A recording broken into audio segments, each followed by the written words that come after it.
안녕하세요. 저는 경기도 외곽에서 엄마가 물려준 가게를 이어서 하고 있는 40대 황영주라고 합니다. 제가 가게를 물려받은 지는 얼마 안 됐어요. 엄마가 떠나고 통장에 5억이 찍혔거든요. 그래서 사실 가게는 그냥 접어도 됐는데요. 엄마가 남겨준 이 가게 덕분에 제가 참 많은 걸 알게 됐거든요. 그러니 그거 감사하는 마음으로 열심히 꾸려보고 있습니다. 세상 사람들은 모르는 게 약이라고 말하기도 하던데, 저는 이제 그런 말 안 믿어요.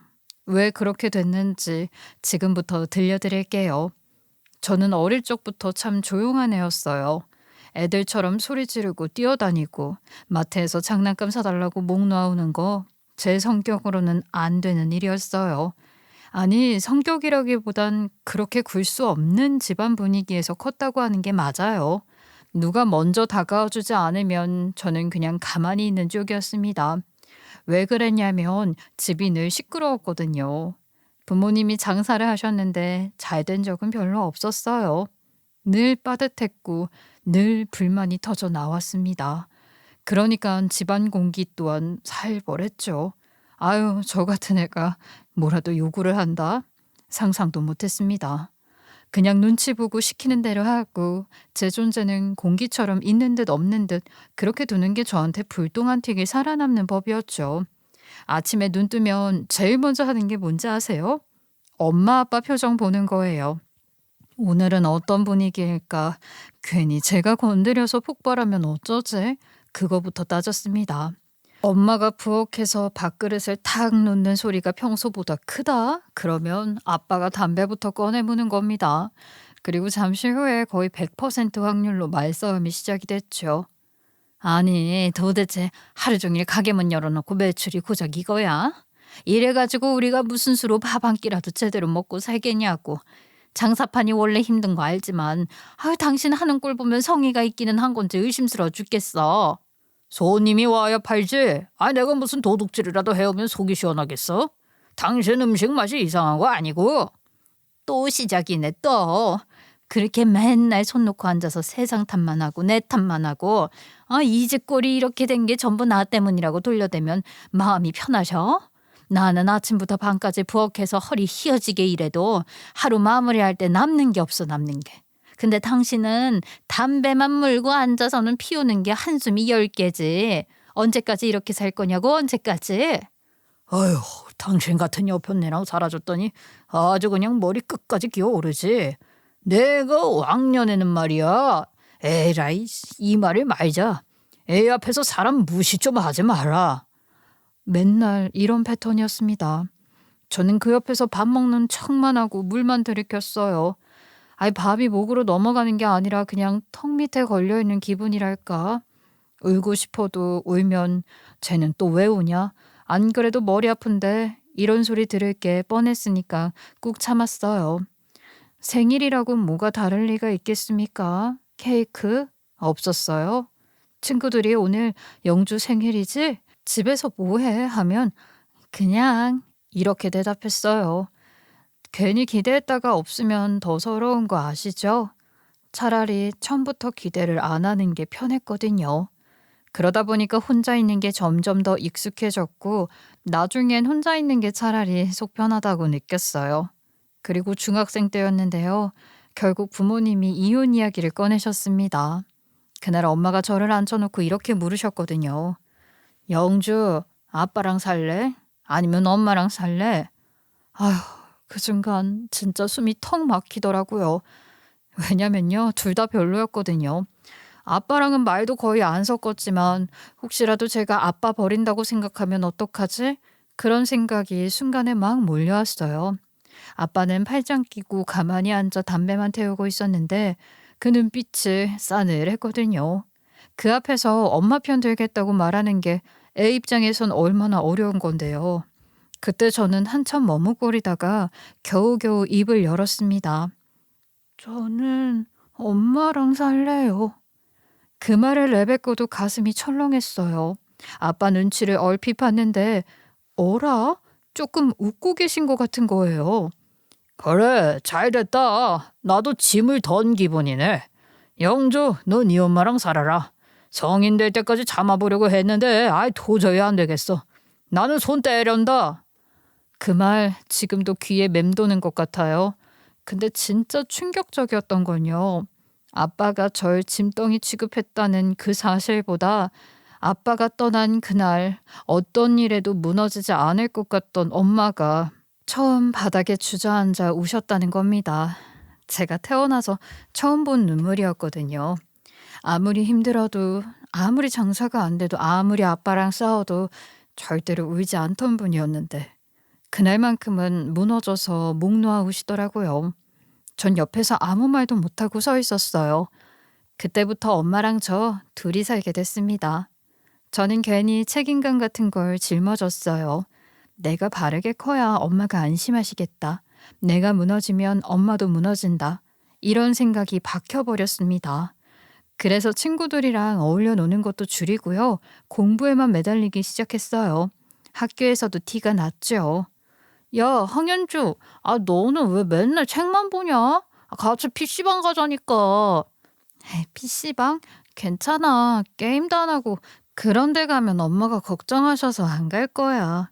웃기네. 야, 요즘 PC방 안 가는 애가 어딨다고 그러냐? 너네 엄마도 네가 공부만 하고 집에만 있으면 더 힘들어. 야, 좀 나와라. 맞는 말 같았지만 저는 그냥 버텼어요. 제가 공부라도 해야 엄마가 버틸 힘을 얻으실 거라고 믿었어요. 그래서 집에 오면 책상 앞에 앉는 게 일상이 됐습니다. 시간이 흘러 수능을 받고 지방 국립대에 합격했어요. 정말 다행이었죠. 그렇게 친구도 없이 공부만 했는데 대학도 떨어지면 그보다 허망한 일이 없잖아요. 다행히 대학 들어가서는 큰일 없이 무난하게 지냈어요. 다른 친구들이 동아리에 들어가고 연애하고 여행 다니는 동안 저는 그냥 수업 듣고 도서관 왔다 갔다 하는 게 전부였어요. 근데 이상하게 그게 오히려 너무 평온하고 좋더라고요. 어릴 때 집안에서 겪은 게 워낙 고단했으니까 그 다음 인생만큼은 그냥 잔잔했으면 했거든요. 그래서 대학 시절엔 특별할 것도 없고 그렇다고 문제될 것도 없이 흘러갔습니다. 대학을 졸업하고 나서는 지역 도서관에서 첫 직장을 얻었어요. 그게 제 첫 사회생활이었습니다. 그때만 해도 도서관 사서 자리가 경쟁률이 장난 아니었거든요. 수십 명이 몰려서 한 자리 두 자리 뽑는 수준이었는데 어떻게 운이 좋았는지 저는 합격을 했어요. 주변에선 와, 그 어려운 걸 어떻게 뚫었냐는 이야기도 많이 들었어요. 사실 저도 감사했죠. 그때는 취업난이 심해서 뭐라도 안정된 자리 들어간 게 복이었으니까요. 일이 힘들긴 했지만 저한텐 도망칠 곳도 없었고 버티는 게 최선이었어요. 그렇게 몇 년을 일하다 보니까 어느새 30이 다 되어 가더라고요. 40살이 코앞인 지금이야 별일 아니지만 그때는 30만 넘어도 결혼 못한다며 여기저기서 결혼 얘기 꺼내는 시절이었거든요. 도서관에서 일하다 보니 여자 선생님들이 많았는데 그중에 한 분이 어느 날 저한테 이런 이야기를 꺼냈어요. 영주 씨, 또 혼자 밥 먹고 혼자 퇴근했지? 그래서 내가 답답해서 하는 말인데 우리 남편 친구 중에 총각이 하나 있거든. 나이도 적당하고 성격도 무난한데 영주 씨랑 잘 맞을 것 같더라니까. 한 번만 만나봐. 영주 씨 맨날 책이랑 도서관에만 파묻혀 살잖아. 그러다가 진짜 눈 깜짝할 사이에 30 훌쩍 넘어서 혼자 남는 거야. 그땐 내가 어떻게 해줄 수도 없어. 괜찮아요, 쌤. 저 소개팅 같은 거 한 번도 안 해봤어요. 그리고 낯선 사람이랑 밥 먹으면서 무슨 얘기를 해요. 괜히 분위기만 어색해지고. 저는 가뜩이나 말도 잘 못하는데 괜히 억지로 나갔다가 상대방 기분만 상하게 하는 거 아닌가 걱정이 되고. 뭘 그렇게 겁내해. 사람 만나서 말 몇 마디 한다고 하늘이 무너져? 그 사람 진짜 괜찮아. 영주 씨 같은 성격은 더 늦기 전에 누가 꽉 잡아주는 게 낫다니까. 처음엔 시큰둥했는데 결국 몇 번 권유에 밀려 나갔습니다. 그렇게 만난 사람이 지금의 남편이에요. 남편은 저보다도 더 말이 없는 사람이었어요. 제가 조용하다는 소리를 많이 듣는데요. 남편은요, 저를 뛰어넘는 사람이었습니다. 근데 이상하게도 행동은 진중해 보였어요. 괜히 허세를 부리거나 큰 소리 치는 게 없어서 그게 오히려 마음에 들어왔습니다. 그리고 그 사람은 말이 없는데 저한테 호감이 있다는 걸 알 수 있었던 날이 제가 문자를 하다가 우산을 들고 출근했다는 말을 흘린 적이 있었거든요. 어머, 그랬더니 퇴근길에 도서관 앞에서 말없이 우산을 들고 서 있는 겁니다. 제가 왜 왔냐고 물으니까 그냥 이러고 말더라고요. 진짜 둘 다 쑥맥이죠. 전 그걸 보면서 생각했어요. 아, 이 사람이 말은 없는데 행동으로 다 보여주는구나. 솔직히 제겐 그게 더 크게 다가왔습니다. 어릴 때부터 싸움 많은 집안에서 자라서 말로만 번지르르하게 치고받는 게 지긋지긋했거든요. 그래서인지 남편 같은 스타일이 더 마음에 와닿았어요. 그러던 어느 날 엄마한테 남편 이야기를 했습니다. 그랬더니 엄마가 바로 말씀을 하시더라고요. 그런 남자는, 그런 사람은 절대 놓치면 안 돼. 100마디 1000마디 말로는 사람 마음 못 바꿔. 입으로는 별별 소리 나가면서 뒤돌아서면 하나도 지키지 않는 인간들이 세상에 얼마나 많은 줄 아냐? 내가 네 아버지랑 살면서 뼈저리게 겪어봤잖니. 말이 없을지언정 행동으로 보여주는 사람이라며? 아이, 그게 얼마나 듬직하니? 엄마 말이 저한테는 크게 와닿았어요. 평생 고생하신 분이 그렇게까지 말할 정도면 분명 이유가 있다고 생각했어요. 그래서 저도 마음을 굳혔습니다. 그냥 가볍게 만나는 게 아니라 아예 결혼을 전제로 만남을 이어가 보기로요. 그렇게 남편과 저는 2년 동안 연애를 했습니다. 연애라고 해도 별다른 사건이 없었어요. 드라마처럼 매일 싸웠다가 화해했다 하는 게 아니라 그냥 묵묵히 만났어요. 제가 필요할 때는 옆에 있었고 불필요한 말은 하지 않았습니다. 그게 저한테는 안정감으로 다가왔고요. 2년쯤 지나니까 이제는 결혼 이야기를 꺼낼 때가 됐더라고요. 저희 둘 다 나이가 있는 편이었고 괜히 질질 끌 이유도 없었으니까요. 그래서 양가 부모님께 인사를 드렸어요. 다행히 양쪽 다 크게 반대할 이유도 없었고요. 엄마도 이제 네가 제대로 된 짝을 만났다며 좋아하셨고 시댁 쪽에서도 저를 기꺼이 받아주셨습니다. 결혼을 하고 나서는 그저 행복하기만 했어요. 솔직히 결혼이라는 거 참 무서웠거든요. 근데 시집살이라는 것도 없었고 남편도 저한테 꽤 잘해줬어요. 어릴 적에 집안에서 매일같이 싸움 구경을 했던 저로서는 이렇게 조용히 지나가는 결혼 생활이 있다는 게 감사할 정도였습니다. 남편은 늘 말보다 행동으로 보여주는 사람이었으니까요. 그래서 저도 마음이 한결 놓였던 거예요. 그런데 사람이 그렇잖아요. 시간이 지나면 편해져서 그런가 원래 성격이 조금씩 드러나기 마련이더라고요. 남편이 저한테 뭐 큰 소리를 친다든지 그런 건 아니었는데 운전대만 잡으면 딴 사람이 되는 거 있죠? 아유, 전 그때 처음 알았어요. 이 사람이 겉으로는 묵직하고 진중한데 운전만 하면 불 같아지는 사람이라는 걸요. 처음엔 별거 아니라고 생각했습니다. 그냥 스피드 좀 즐기는 건가? 젊을 때는 그럴 수도 있겠지. 이런 마음으로 대수롭지 않게 넘겼어요. 사고만 안 나면 되지 않겠냐는 거였죠. 사실 저도 운전은 잘 못해서 남편한테 이래라 저래라 하기 어려웠어요. 괜히 나섰다가 그럼 네가 해 하면 어떡해요? 근데 남편이 과속을 즐기는 수준이 아니라 상황마다 성질을 내는 게 문제였죠. 앞차가 조금 늦게 가면 경적을 몇 번이나 울리고 깜빡이 안 켜고 끼어들면 창문을 내려서 욕을 퍼붓고 저는 옆에서 그냥 좀 가자, 괜히 뭐라고 하지 말자 몇 번씩 말했지만 그럴 때마다 남편은 불편한 표정으로 대답했습니다. 아, 당신은 옆자리에 앉아 있으니까 아무렇지 않아 보이는 거지. 내가 운전대를 잡고 있으면 다르다고. 저딴 식으로 깜빡이도 안 켜고 끼어들고 느릿느릿 도로 막고 있으면 나같이 모범 운전하는 사람만 손해보는 거야. 저 사람들은 누가 한 번이라도 제대로 혼내줘야 고쳐. 안 그러면 평생 저 따위로 다니면서 딴 사람들한테 피해주고 사고 치는 거라고. 저는 그게 이해가 안 됐어요. 뭐하러 굳이 힘 빼면서 싸우냐는 거죠. 하지만 남편은 그걸 못 참는 사람이었어요. 그러던 어느 날 일이 크게 터졌습니다. 고속도로에서 남편이 앞차를 추월하다가 시비가 붙은 겁니다. 상대 운전자가 차를 세우라고 손짓을 했고 차를 세우더니 내려서 이야기를 하자고 한 거예요. 그 순간 저는 등골이 서늘해졌어요. 아유, 그냥 사과하고 가자. 제발 좀. 사고도 안 났잖아. 괜히 차 세우고 얽히면 일만 더 커져. 괜히 상대가 미친놈이라서 손찌검이라도 하면 어쩔 거야. 응? 당신이 못하겠으면 내가 사과할게. 아니 당신은 뭘 잘못했다고 사과를 한대? 이럴 때 그냥 가면 우리가 바보 되는 거라고. 이씨. 저런 인간들은 평생 남는 자 안 보고 똑같은 짓만 하고 다녀. 지금이라도 차 세워서 지대로 맛을 보여줘야 앞으로 두 번 다시 안 그러지. 제가 팔을 붙잡고 말렸지만 남편은 제 말을 듣지 않았어요. 결국엔 차 문을 열고 나가더라고요.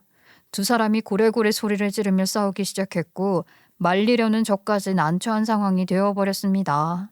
주변에 사람들이 몰려들었고 결국 경찰이 출동하는 사태까지 갔어요. 경찰서에서 진술을 하고 나오는데 저는 속이 다 터졌어요. 그러니까 왜 긁어부스럼을 만드냐고. 그냥 가면 될걸. 괜히 내리니까 일이 커지잖아. 그랬더니 남편이 저한테 갑자기 소리를 왕 하고 치는 겁니다. 당신 때문에 일이 더 커진 거 아니야? 내가 제대로 한마디 하려는데 옆에서 말리니까 더 세게 나가지도 못했잖아. 그러니까 그 새끼가 더 신나서 지랄을 한 거 아니야, 지랄을. 아니, 뭐 그렇다고 욕까지 하고 그래? 그러다 상대방이 횟가닥해서 큰일 나면 그게 누구 손인데 그래? 당신은 평생 그렇게 눈치만 보면서 살래? 난 사람들이 나를 얕잡아 보는 게 더 치가 떨린다고. 그 말을 들으면서 저는 속이 덜컥 내려앉았어요. 남편이 이렇게까지 분노하는 사람일 줄은 진짜 몰랐거든요. 저는 그동안 묵묵히 행동하는 모습만 보고 믿음을 줬는데 이 사람이 상대가 나를 얕본다 싶으면 이 눈이 뒤집히는 성격이라는 걸 그때 처음 본 겁니다. 저는 조용히 차에 올라타서 창밖만 바라봤어요. 남편은 운전대를 잡은 채 여전히 씩씩거리고 있었고요. 차 안 공기가 숨이 막힐 정도로 무거웠습니다. 저는 그 순간 이제까지 제가 알던 남편이랑은 다른 면을 본 것 같아 두려워졌어요. 근데 이게 또 평소에도 계속 그러면 저도 트라우마 때문에 진지하게 이혼을 고려해 봤을지도 모르겠는데요. 운전을 할 때만 이러거든요. 사람 성격이라는 게 참 어려운 것 같아요. 그날 이후로 남편의 운전 습관은 제게 계속 불안 요소가 됐습니다. 단순히 과속이 아니라 언제 어디서 또 누군가랑 부딪히는 게 아닌가 그런 생각이 머릿속에서 떠나질 않았거든요. 남편은 여전히 내가 못 참아서 그렇지 틀린 말은 안 한다며 합리화를 했고 저는 대꾸할 기운조차 없었네요. 그런데 남편이 운전대만 잡으면 그런다고 생각했던 게 그것도 착각이었던 거예요. 그 승질이 운전에서만 끝나는 게 아니었더라고요. 시간이 더 지나면서 알게 됐는데 남편은 자기 부모님한테조차 무뚝뚝하고 차가운 사람이었더라고요. 저는 중학생 때부터 엄마랑 둘이서만 살았잖아요. 그래서 엄마랑 나름의 유대감도 있고 그런데 남편은 시부모님 두 분 다 멀쩡히 계신데도 그런 게 전혀 없어 보이더라고요. 시어머님이 전화를 하시면 남편은 받자마자 한숨부터 쉬었습니다. 또 무슨 일이야? 아들, 이번에 네 아버지 약값이 좀 들어가서 말이다. 아이, 그걸 왜 나한테 얘기해? 나도 힘들다고. 알아서 좀 하세요. 통화를 끝나고도 혼잣말처럼 늘 중얼거렸어요. 아이, 나이 먹을 만큼 먹었으면 알아서 살지 왜 자식한테 매달려? 진짜 이해가 안 가네. 저는 그걸 옆에서 들으면서 속이 편치 않았어요. 아니, 자기를 낳아주고 키워준 부모님인데 돈 얘기가 좀 나오면 어때요? 게다가 남편도 나도 그렇게 못 버는 것도 아니고 생활이 쪼들리는 것도 아닌데 저는 시부모님 약값 정도는 기꺼이 드릴 의향이 있었거든요. 근데 남편이 저러니까 언젠가는 우리 엄마한테도 저러는 거 아니야 하는 불안이 마음에 눌러 앉았어요. 그즈음 그보다 청천벽력 같은 일이 일어나게 됐는데요. 남편과 저는 아이가 안 생겨서 난임 치료를 받고 있는 부부였거든요. 시험관 시술만 무려 17번을 했습니다. 주사, 호르몬 약, 수술. 몸은 망가져가는데 유의미한 결과를 얻지도 못하고 결국 마지막에는 자궁 문제로 아예 임신 불가 판정을 받았죠. 진료실에서 의사 말을 듣고 멍하니 앉아 있었는데 남편이 옆에서 툭 하고 이런 말을 꺼내는 겁니다. 차라리 잘 된 거지 뭐. 나중에 혹시라도 우리 사이가 틀어져서 이혼하거나 각자 갈 길 가더라도 애 때문에 발목 잡힐 일은 없어진 거잖아. 저는 그 순간 심장이 내려앉는 것 같았어요. 뭐라고 했어? 지금 그게 할 말이야? 지금 나 혼자 애 낳고 싶었어서 17번이나 이 난리를 쳤던 거냐고. 나는 현실적으로 말한 거야. 어차피 안 된다는데 계속 매달려봤자 서로 피차 지치기만 하잖아. 오히려 이렇게 결론이 난 게 다행이라는 거지 나는. 괜히 얽매일 일 없어졌다고 긍정적으로라도 생각하자는 건데. 그게 그렇게 잘못된 말이냐? 당신은 왜 이렇게 뭘 꼬아서 만들어? 나도 힘든 거 똑같아. 저는 화인지 욕인지 모를 것들이 목구멍까지 치밀었는데 병원 대기실 한가운데라서 더 소리칠 수도 없었어요. 결국 입술만 꾹 깨물고 말이 끊겼습니다. 근데 그 순간 속으로 생각했죠. 이 사람은 나한테도 이렇게까지 무심할 수 있는 사람이구나. 아니 내가 뭘 믿고 이 사람한테 평생을 맡겼지? 하고요. 그날은 그렇게 넘어갔지만 제 마음속엔 작은 균열이 생겼어요. 겉으로는 아무 일 없는 것처럼 보였지만 속에서는 이 사람이 과연 나를 진심으로 생각하는 걸까? 하는 의심이 싹을 틔운 거예요. 그 불안이 채 사라지기도 전에 더 큰일이 닥쳤습니다. 그해 저희 엄마가 암 말기 판정을 받으신 거예요. 시한부 선고였죠. 저는 진단이 잘못되길 바라는 마음으로 엄마를 모시고 대학병원을 수없이 다녔습니다. 의사를 바꿔보고 검사를 다시 해보고 뭐라도 잡을 수 있을까 싶어서 발버둥을 쳤지만 결과는 똑같았어요. 그날 병원 복도에서 저는 무너져서 울음을 쏟아냈는데요. 엄마는 오히려 담담하게 말씀을 하셨습니다. 영주야, 이제 엄마는 이 정도 살았으면 됐어. 젊었을 때야 더 바라고 더 욕심냈을지 몰라도 지금은 세상에 미련 하나 없다. 엄마, 그런 말 하지 마. 더 오래 내 옆에 있어야지. 난 아직 엄마랑 같이 하고 싶은 것도 산더미처럼 남아있다고. 네 아버지랑 그렇게 고생만 하다가 끝날 줄 알았는데 아유, 그래도 너 잘 커져서 이렇게 가정 꼴인 것까지는 내가 보고 가잖니. 그거면 됐지 뭘 더 바라겠니. 엄마는 그렇게 말씀하시는데 가슴이 천 갈래 만 갈래로 찢어진다는 게 무슨 말인지 알 것 같더라고요. 엄마를 부여잡고 복도에서 펑펑 울었던 그날 전 드디어 남편에게 엄마의 상황을 알렸습니다. 그런데 그때 남편이 뭐라고 했는지 아세요? 아유, 모녀가 쌍으로 아픈 거야. 뭐야, 나보고 어쩌라고. 당신 지금 무슨 말을 하는 거야? 장모님이 시한부라는데 그게 사이가 돼서 할 말이야? 모르는 사람한테도 그렇게 얘기 안 해. 내가 알 바야. 난 병가는 안 할 거니까 나한테 더 말할 필요 없잖아. 병원비도 네가 알아서 해. 장모님 돈 있잖아. 그거 쓰라 그래. 진짜로 기가 막혀서 말이 안 나온다는 게 이런 거구나 싶더라고요. 근데 또 아이러니한 건 남편이 그렇게 말하면서도 가끔 병원에 얼굴을 비추긴 했다는 겁니다. 오래 머무는 것도 아니고 잠깐 들렀다 가는 정도였지만 엄마는 그걸로도 고맙다 하셨어요. 아유, 요즘 세상에 무뚝뚝한 사위들이 얼마나 많은데 이 서방 정도면 사회가 편이지 뭘 그러니. 엄마는 좋기만 하구만. 저는 속으로 피눈물이 났어요. 엄마는 끝까지 남편을 나쁘게 보지 않으셨고 오히려 저를 위로하시더라고요. 전 이런 작은 것 하나에도 감사할 줄 아는 엄마를 보면서 다시 한번 가슴이 미어졌고요. 더 좋은 사위 데리고 올 걸. 차라리 한 번의 행동보다 100마디 말을 잘하는 남편을 만나서 결혼할 걸 하면서 후회를 얼마나 했는지 몰라요. 사실 저는 끝까지 기적을 바랐어요.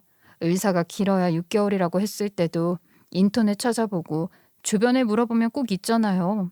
시한부 판정을 받았는데도 5년, 10년씩 더 사는 사람들. 저는 그런 얘기 들을 때마다 그래, 우리 엄마도 그럴 수 있지 않을까? 혹시 의사가 너무 단정한 거 아닐까? 괜히 희망을 붙잡았습니다. 그러니까 제 마음은 늘 반은 무너져 있었으면서도 또 반은 혹시나 하는 거에 기대가 있었던 거죠. 근데요, 하늘이 무심하다는 말 저도 쓰게 될 줄은 몰랐네요. 누구보다 성실하게 최선을 다해서 살아온 엄마인데도 그 정해진 시간보다 훨씬 더 빨리 데려가 버렸어요. 준비도 못하고 받아들일 틈도 없이 저는 장례식 내내 울음을 멈출 수가 없었어요. 울고 또 울고 정신이 아찔할 정도로 눈물이 쏟아졌습니다. 장례식장에서는 진짜 정신이 하나도 없어서 누가 왔다 갔는지도 잘 기억이 안 나더라고요. 오직 기억나는 건 남편이 제 옆에 계속 서 있었다는 겁니다. 조문객들이 오면 제가 멀뚱히 앉아 있으니까 남편이 나서서 인사하고 절 받으면서 대신 챙겼어요. 진짜로 종잡을 수가 없는 사람이에요. 장례가 끝나고 난 뒤 엄마 가게가 자연스럽게 제 앞으로 넘어왔어요. 솔직히 저는 운영할 생각이 조금도 없었죠. 그냥 정리해야 하나 이 생각뿐이었거든요. 그런데 또 가만 보니까 가게가 이미 지역에서 자리를 잡고 있었거든요. 단골도 많고 직원분들도 오래 계셨던 분들이라 문 닫는 게 쉬운 일은 아니었습니다. 엄마 직계 가족이 저밖에 없었으니까 선택은 또 제 몫이었죠. 전 밤마다 혼자 계산기를 두드리면서 고민을 했어요. 이걸 내가 이어야 하나 아니면 깨끗하게 접어야 하나. 엄마 없는 가게를 제가 지킬 수 있을까 싶으면서도 문을 닫아버리면 엄마의 흔적마저 다 사라지는 것 같아서 겁이 났어요. 직원분들은 하나같이 저를 붙잡고 말했죠. 사장님, 돌아가신 사장님이 얼마나 애써서 여기까지 키우셨는데요. 우리가 같이 도와드릴 테니까 계속 같이 해요. 지금 접는 건 너무 아까워요. 맞아요. 폐업하면 저희도 갈 데가 없어요. 여기가 우리 집 같은 곳인데 사장님이 지켜주셔야죠. 그 말들을 듣고 있자니 저 혼자 편하자고 문 닫아버리기에는 너무 많은 사람들이 얽혀 있다는 걸 느꼈어요. 그래서 남편한테도 조심스럽게 이야기를 했죠. 가게 있잖아. 내가 이어가는 게 맞을까? 솔직히 지금은 자신도 없고 그냥 깨끗하게 정리하는 게 나을까 싶기도 한데. 엄마가 없으니까 내가 여기 서 있는 게 맞나 싶어서 괜히 억지로 붙잡았다가 있던 것도 날리고 가게 이름에 먹칠만 하면 어떡해? 그건 운영하는 게 낫지. 장모님이 피땀 흘려서 여기까지 읽은 건데 하루아침에 없애는 건 너무 아깝잖아. 게다가 단골도 있고 직원들도 많다며. 당신 혼자 다 떠맡으라는 게 아니라 사람들이 붙잡고 도와주겠다잖아. 그러니까 괜히 겁먹고 그러지 말고 접을 생각부터 하지 마. 나야 크게 상관은 없지만 장모님이 하늘에서 보신다면 당신이 지켜주는 걸 더 원하지 않겠어? 남편까지 그렇게 말하니까 조금은 생각을 달리하게 됐어요. 근데 속으로는 또 걱정도 있었죠. 남편의 성격이 불같은 걸 아니까 혹시라도 가게 운영하는 데 있어서 방해를 할까 싶어서 남편의 성격이 내 발목을 잡지는 않을까 싶어서 신경이 좀 쓰이더라고요. 그런데 다행히도 남편은 별로 큰 관심이 없었어요. 네가 알아서 하라는 태도라서 저는 오히려 마음이 편해졌습니다. 그나마 숨통이 트였다고 해야 할까요? 게다가 엄마 옆에서 오래 함께 일하던 실장님이 있어서 정말 다행이었어요. 장부를 정리하는 법, 거래처 관리하는 법, 단골 손님 챙기는 요령까지 하나하나 알려주셨거든요. 저는 완전 초보라서 실수도 많았는데 실장님이 묵묵히 다 잡아주셨어요. 그렇게 가게 일에 적응해 가던 중에 전 또 하나 놀라운 사실을 알게 됐습니다. 글쎄 엄마가 보험을 들어놨다는 거예요. 전 진짜 꿈에도 몰랐어요. 엄마가 그런 말씀을 한 적도 없으셨고 언제 가입하신 건지도 몰랐거든요. 근데 수혜자가 제 이름으로 딱 되어 있더라고요. 심사 절차를 거쳐서 결국 제 통장에 돈이 들어왔습니다. 그 금액이 자그마치 5억이었어요. 와, 솔직히 말하면 그때 입이 다물어지질 않았습니다. 전 진짜 얼떨떨했거든요. 도대체 엄마가 언제 어떤 마음으로 이런 걸 해놓으셨던 걸까? 시간이 흘러 최종 심사까지 끝나고 드디어 제 통장에 5억이라는 숫자가 찍히던 날이 왔어요. 저는 화면을 보는데 손끝이 덜덜 떨리더라고요. 평생 이런 돈을 제 계좌에서 볼 줄은 몰랐으니까요. 저도 그렇게 큰 돈을 보니까 와, 이제 세상 사는데 무서울 것 없겠다는 생각이 들긴 했는데요. 저는 솔직히 그게 더 서글펐어요. 돈은 돈인데 이게 엄마가 없다는 걸 증명하는 것처럼 느껴졌거든요. 그 순간 남편이 옆에서 통장을 슬쩍 보더니 갑자기 목소리를 낮추는 겁니다. 여보, 그동안 장모님 병수 뱉은다고 진짜 고생했잖아. 내가 봤을 때 이제 당신 좀 쉬어야 될 타이밍이야. 여행 좀 다녀와. 내가 지금 무슨 여행을 가. 엄마 떠나신 지 얼마나 됐다고. 마음이 아직도 덜컥 내려앉아서 하루하루 버티는 것도 벅찬데 내가 무슨 낯으로 여행 가서 웃고 돌아다녀. 아니, 그러니까 이럴 때일수록 오히려 한번 숨을 고르라는 거야. 계속 울고 붙잡고 있으면 몸도 망가지잖아. 사람은 때로는 내려놔야 다시 힘을 낼 수 있는 거라고. 억지로라도 한번 머리 좀 비우고 와봐. 저는 순간 웃음이 났어요. 아이고, 평소에 불같이 성질만 내던 사람이 갑자기 명언이라도 읊는 듯 말하니까 웃기기도 하고 간질간질하기도 했죠. 근데 남편은 그날따라 진짜로 진지했어요. 그러면 당신도 같이 가지 왜 나만 보내려고 해? 오랜만에 둘이 같이 가자. 둘 다 가면 가게는 어떡해? 실장님이랑 이제야 가게 정리했잖아. 내가 봐줄 테니까 당신은 일주일 푹 자고 밥도 제대로 먹고 걱정도 잠깐 내려놓고 와. 알았지? 당신이? 당신이 가게를 맡아준다고? 난 솔직히 여행 갈 마음 없는데. 아이, 여보. 당신은 지금 본인이 얼마나 지쳐 있는지도 몰라. 이런 건 본인은 몰라서 옆에 있는 사람이 챙겨줘야 하는 거라고. 내가 옆에서 다 봤다고. 내가 당신 걱정돼서 그래. 저는 그 다정함이 고맙기도 했지만 이상하게 자꾸 의아한 겁니다. 남편이 이런 모습을 보여주는 게 오랜만이었으니까요. 그래도 막상 엄마 떠나보내고 제가 힘들어하는 모습 보면서 이 사람도 생각이 많았겠거니 생각하며 늘 가고 싶던 일본의 작은 마을 여행을 떠올렸어요. 뭐 도쿄, 오사카 같은 대도시 말고 그냥 골목길 한적한 시골 마을. 저는 바로 항공권을 알아봤고 일주일 일정으로 예약을 했습니다. 예약 버튼을 누르는 순간 오랜만에 설렘이 올라오더라고요. 남편한테 고마운 마음도 들었고요. 출국 날 캐리어를 끌고 공항에 갔는데요.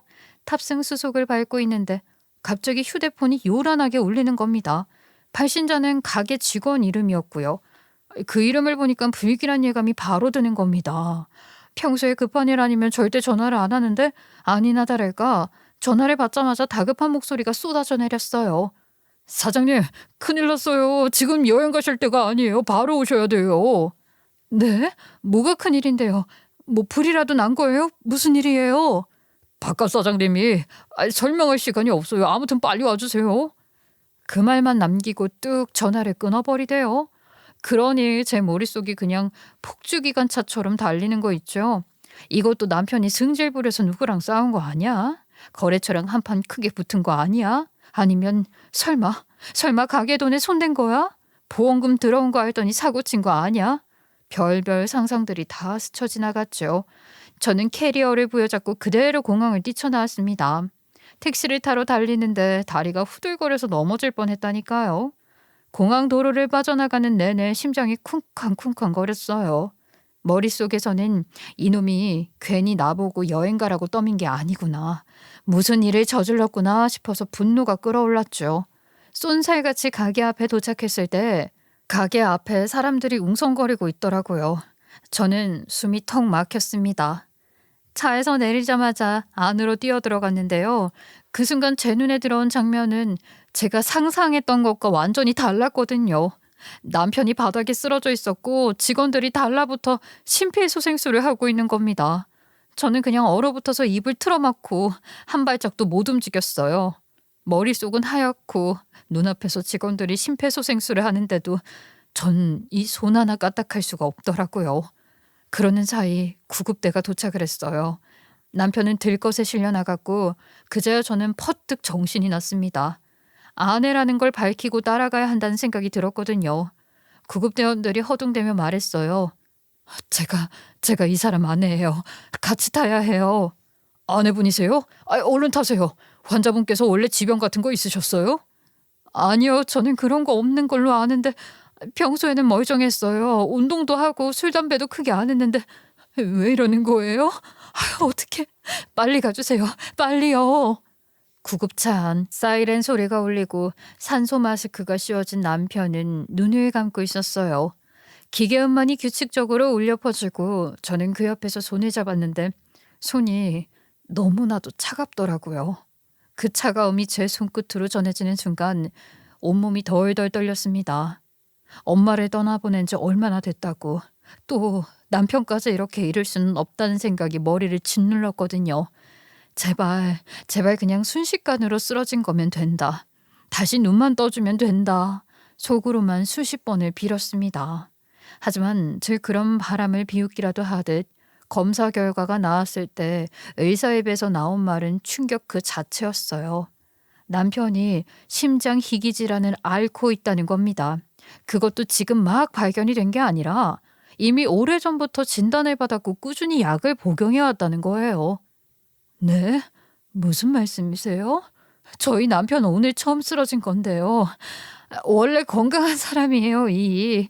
저랑 살면서 단 한 번도 그런 얘기 한 적 없었고, 결혼 전에도 아무 이상 없다고 했는데요. 병이 있었다면 제가 모를 리가 없잖아요. 아내분께 말씀을 안 하신 겁니다. 제가 몇 번 권유드린 적도 있어요. 상태가 좋아지고 있을 때쯤에 이제는 호전되고 있으니 아내분께 말씀드리고 같이 준비하는 게 낫지 않겠느냐고 했는데 환자분이 단호했습니다. 절대 아내분께만큼은 못 말한다고요. 저는 눈물이 왈칵 차올랐어요.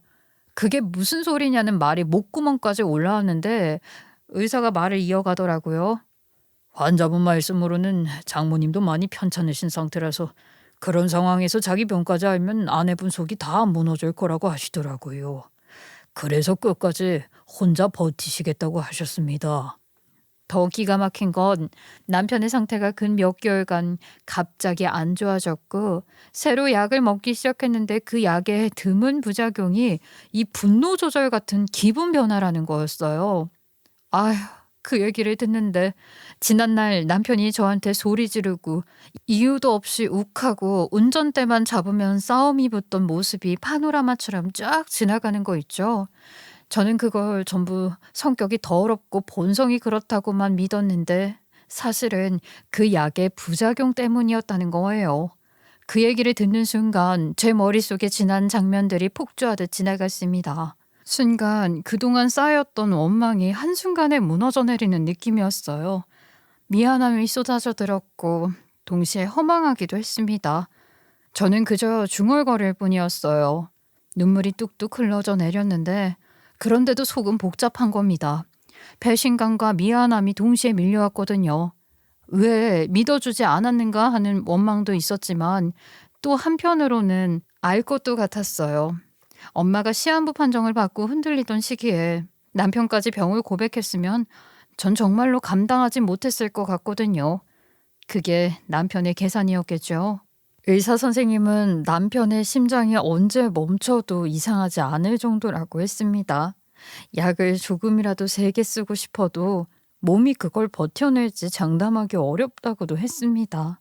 그 말을 듣는 순간 다리가 풀려 진료실 앞 바닥에 주저앉아 울고 말았어요. 제 심장이 먼저 멈춰버릴 것 같은 고통이었거든요. 저는 진료실 앞에서 주저앉아 울음을 터뜨렸어요. 그때는 뭐 사람들 시선이고 뭐고 아무것도 신경이 쓰이지 않더라고요. 그동안 남편을 제대로 돌보지 못한 지난 날이 몽땅 떠올랐습니다. 제가 원망했던 일들이 다 약 때문이고 병 때문이었다는 걸 알고 나니까 오히려 제가 잘못한 것 같아서 더 견딜 수가 없었어요. 내가 왜 이렇게 둔했을까? 아니 왜 이렇게 몰랐을까? 내가 진짜 미쳤지. 그렇게 중얼거리며 꺼이꺼이 울었어요. 남편한테 너무 미안했거든요. 제가 조금이라도 더 살펴봤다면 이렇게까지 되진 않았을 텐데. 죄책감이 온몸을 눌러서 숨조차 쉬기 힘들었습니다. 그럼에도 남편 앞에서는 눈물을 보이면 안 되겠다 싶었어요. 그래서 얼굴을 꾹꾹 눌러 닫고 최대한 아무렇지 않은 척 발걸음을 옮겨 병실 문을 열었죠. 침대 위에 누워있는 남편은 야윈 얼굴에 산소줄을 꽂고 있었어요. 기계음만 삑삑 울리고 그 얼굴을 보는 순간 또 눈물이 왈칵 쏟아지는 겁니다. 입술을 깨물면서도 눈물이 계속 흐르니까 그냥 두 손으로 얼굴을 덮어버렸죠. 저는 휴대폰을 꺼내 시부모님께 연락을 드렸습니다. 목소리가 제대로 나오지도 않았어요. 아버님, 어머님, 지금 빨리 오셔야 해요. 남편이 위험해요. 전화를 끊고 나니까 시간이 얼마나 지났는지도 모르게 시부모님이 급히 병원으로 달려왔습니다. 시어머니는 제 손을 덥석 붙잡더니 그대로 안겨서 오열을 했죠. 영주야, 아유 어쩌면 좋니? 어쩌면 좋아. 어머님, 전 어떡해요? 저는 진짜 미치겠어요. 시아버지도 우리를 안아주시며 세 사람의 웃음소리가 병실 가득 메아리 쳤어요. 그러다 시어머니가 떨리는 손으로 제 손을 잡고는 차마 삼켜두었던 이야기를 터트리듯 꺼냈습니다. 영주야, 우리가 이제 너한테는 꼭 말을 해야겠구나. 무슨 말씀이세요, 어머님? 얘는 우리가 낳은 아이가 아니다. 8살 무려 고아원에서 데리고 온 아이야. 입양된 아들이라고. 그 순간 저는 귀를 의심했어요. 한동안 멍하게 어머니 얼굴만 쳐다봤죠. 시어머니는 흐느끼면서 이어갔습니다. 사실은 우리가 원래 자식을 못 가졌어. 하늘이 우리한테 그 복을 안 주더라. 근데 그 귀한 애가 8살 무렵 우리 집에 들어와 준 거야. 처음 데려오던 날부터 얼마나 조심스럽게 얼마나 눈치 보면서 살던지. 그게 지금도 눈에 선하다. 그 어린애가 자기 나이 또래 애들보다 훨씬 더 어른스럽게 더 착하고 더 성실하게 있는데 누구보다 잘하려고 발버둥 쳤어. 그 모습이 우리한텐 보물이었어. 피 한 방울 안 섞였어도 우리한테는 누구보다 귀한 아들이었다. 저는 눈물이 또 터졌어요. 그 말을 듣는 순간 남편이 평생 짊어지고 있었던 무게가 한꺼번에 느껴졌거든요.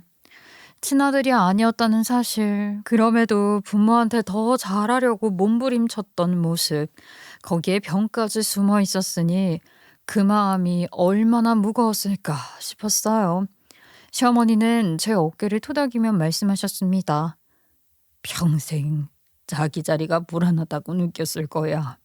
우리가 피 한 방울 안 섞였다는 걸 누구보다 잘 알고 있었으니까 더 잘해야 한다, 더 착해야 한다. 그래야 우리 눈밖에 나지 않고 쫓겨나지 않는다고 스스로를 얼마나 몰아세우는지 몰라. 그런데 하필이면 병까지 안고 살았으니 그 마음이 얼마나 무겁고 외로웠겠니. 최근에는 약 부작용 때문에 괜히 성격이 삐뚤게 보였던 거야. 네 눈에도 다른 사람들 눈에도 괜히 욱하는 놈, 불같은 놈으로만 비춰졌을 거 생각하면 내가 가슴이 찢어진다. 너한테 말하라고 더 설득하지 못한 내가 죄인이야, 내가. 저는 그 말에 또 고개를 떨궜어요. 남편이 버럭 소리를 지르던 것도 괜히 상처 주는 말만 했던 것도 다 병 때문이었고 그 뒤에는 자기 존재에 대한 불안이 깔려 있었다는 걸 이제야 알게 된 거죠. 저는 시부모님과 부둥켜 안고 한참을 더 울었습니다. 그 울음은 단순히 슬픔 때문만이 아니었어요.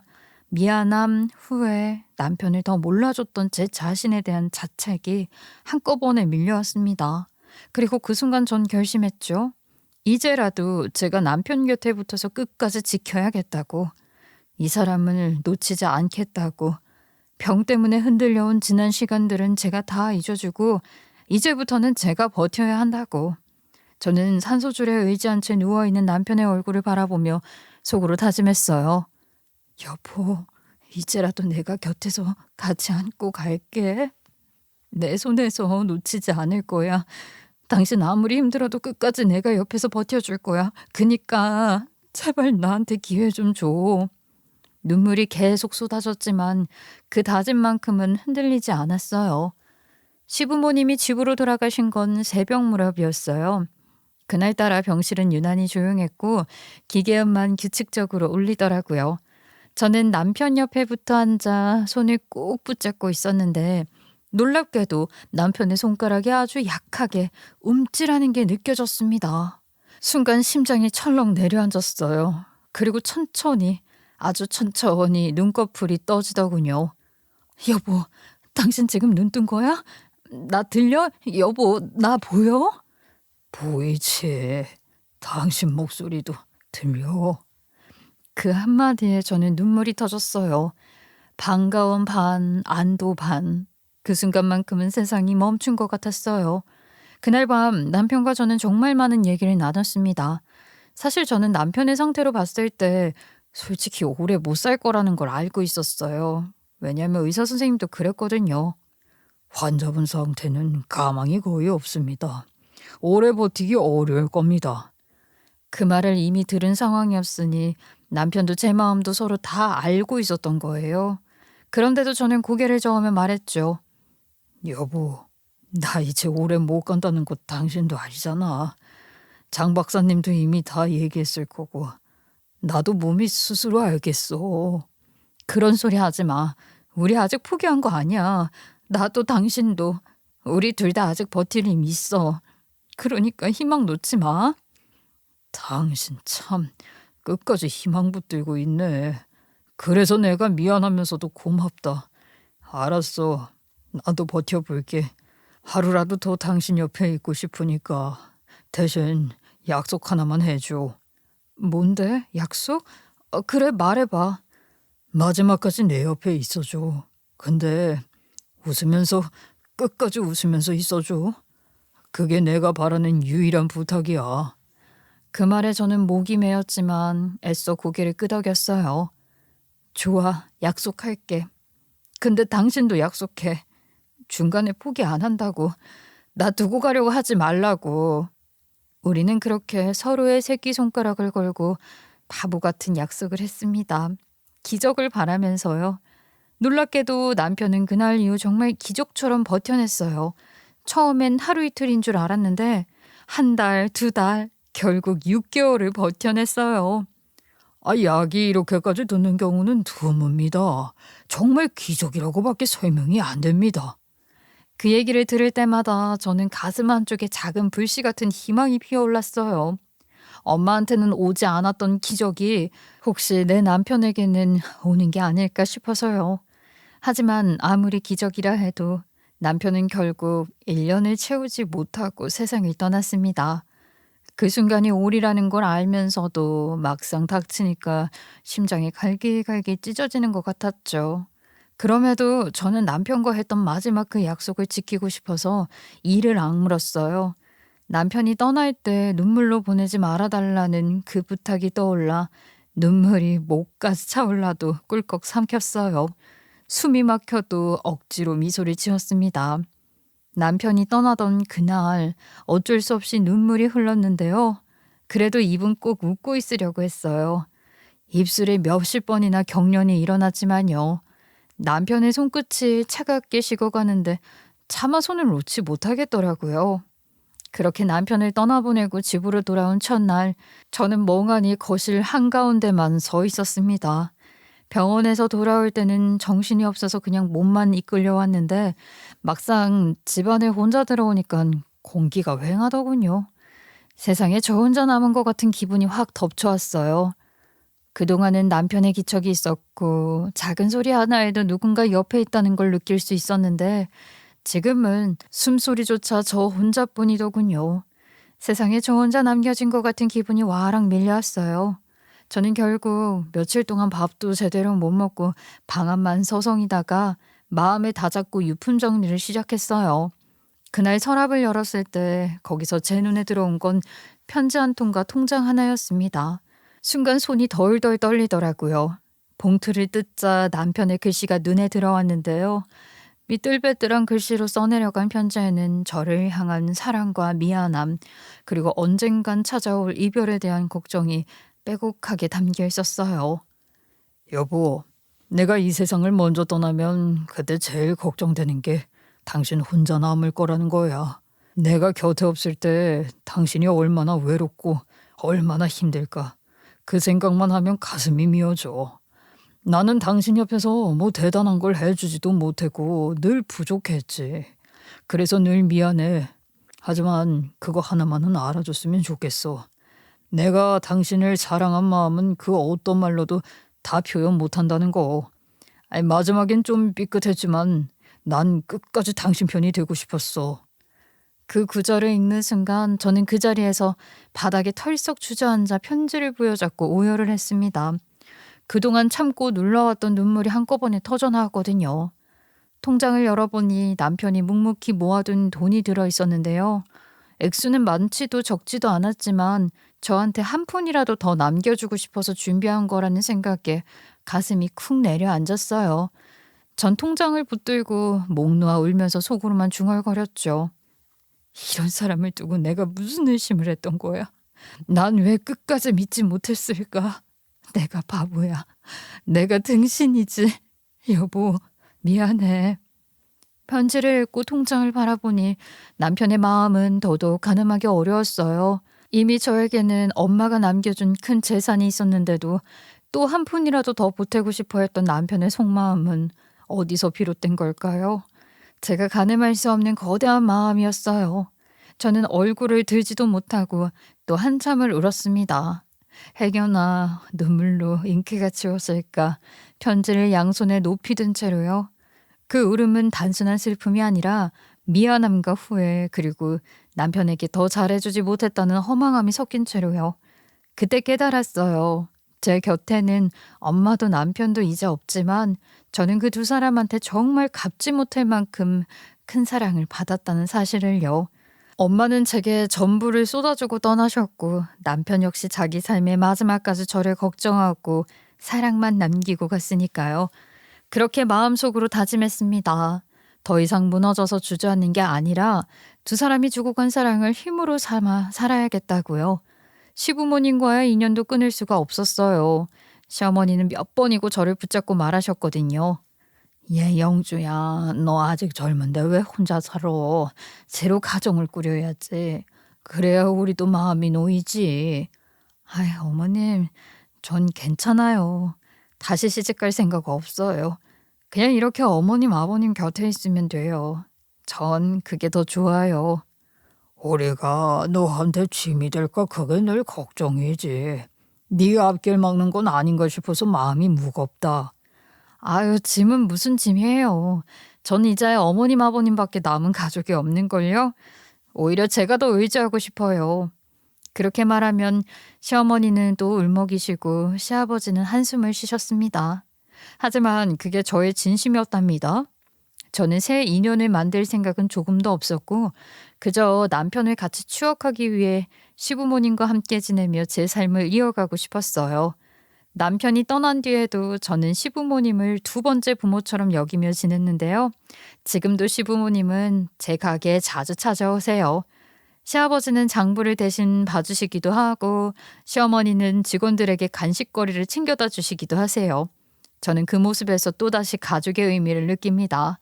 그리고 해마다 남편의 기일이 돌아오면 저와 시부모님은 함께 수목장으로 갑니다. 남편 이름이 새겨진 나무 앞에 서면 전 여전히 눈물이 차올라요. 그래도 억지로라도 웃습니다. 여보, 우리 왔어. 올해도 같이 왔어. 당신 좋아하던 꽃도 가져왔어. 영주야, 네 남편은 참 복이 많다. 세상 떠난 지 몇 해가 지냈는데도 예쁜 마누라가 부모님 모시고 인사하러 와주지 않니? 복은 무슨요. 그 사람이 저한테 남겨준 게 너무 커서 제가 오히려 복을 받은 거예요. 그렇게 나무 앞에서 손으로 나무 껍질을 쓰다듬으며 저는 남편과 함께한 기억을 하나하나 떠올립니다. 엄마와 남편 두 사람에게서 받은 사랑이 제 안에서 얼마나 큰지 그 나무 앞에서만큼은 온전히 느낄 수 있었어요. 지금도 저는 가게를 이어가며 살아가고 있어요. 하루하루 치열하지만 일할 때마다 남편이 옆에 있는 것처럼 느껴지기도 해요. 계산대에 앉아있다 보면요. 문득 남편이 불쑥 들어와서 여보 오늘도 고생했어 하고 말해줄 것만 같거든요. 그래서 저는 엄마가 남겨주고 남편이 지켜준 이 가게에서 남은 생 남 눈치 보지 말고 제 행복을 위해 살아갈 거예요. 어디 가서 쉽게 하지 못하는 얘기라 마음속에 품어놓고 있었는데 이렇게 말하고 나니까 다시 한번 열심히 살아가야겠다는 생각이 드네요. 그럼 지금까지 제 얘기 소중히 들어주셔서 감사드립니다.